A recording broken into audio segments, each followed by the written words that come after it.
Cabinet की बैठक प्रधानमंत्री जी के अध्यक्षता में हुई और बहुत ऐतिहासिक फैसले लिए। आज नौकरी के लिए जो युवा होते हैं उनको बहुत परीक्षाएं देनी पड़ती है और उनको लगभग 20 रिक्रूटमेंट एजेंसीज हैं।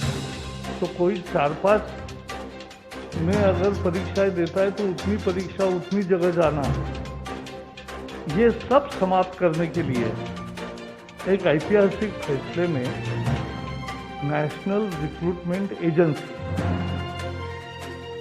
राष्ट्रीय भर्ती संस्था, ये परीक्षा लेने वाली कॉमन एलिजिबिलिटी टेस्ट ये लेगी और इसका करोड़ों छात्रों को लाभ मिलेगा। छात्रों को यानी युवाओं को लाभ मिलेगा जो नौकरी के लिए आवेदन करते हैं। लगभग 2.5 करोड़ कैंडिडेट हमारे अनुभव में आया, हर साल तैयार होते हैं जो नौकरी के लिए एक्सपीरियंस रहते हैं और भारत सरकार में लगभग 1.5 lakh.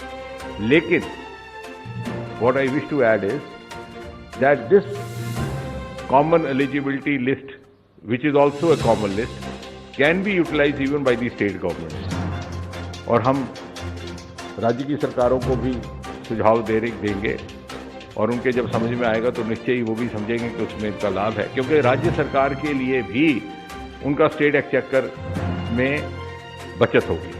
So in fact this is in keeping with the cooperative federalism. We are in fact facilitating even the selection processes undertaken by the individual state governments. उनका स्टेट एक्सचेकर बचेगा, उनकी व्यवस्था बचेगी, एक चरण उनका क्रॉस हो गया। और इसी तरह आगे चल करके मेरी कल्पना ये है कि प्राइवेट सेक्टर भी इसको उपयोग में ला सकता है, जैसे कि अब हमने देखा एडमिशन के सिलसिले में हमारी दूसरी लिस्ट को लाया जाता है। इसमें 1 साल के अंदर 2 होंगे इस प्रकार के टेस्ट, जो बात छूट गई थी वो आपके ध्यान में रहे।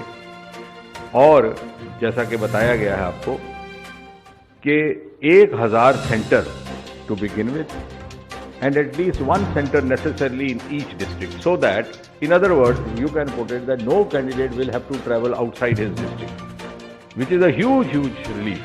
इसके अलावा एज रिलैक्सेशन में और जो बाकी सुविधाएं हैं उसमें कोई अंतर नहीं है। The age bar he can try as many times as he wants till his age permits.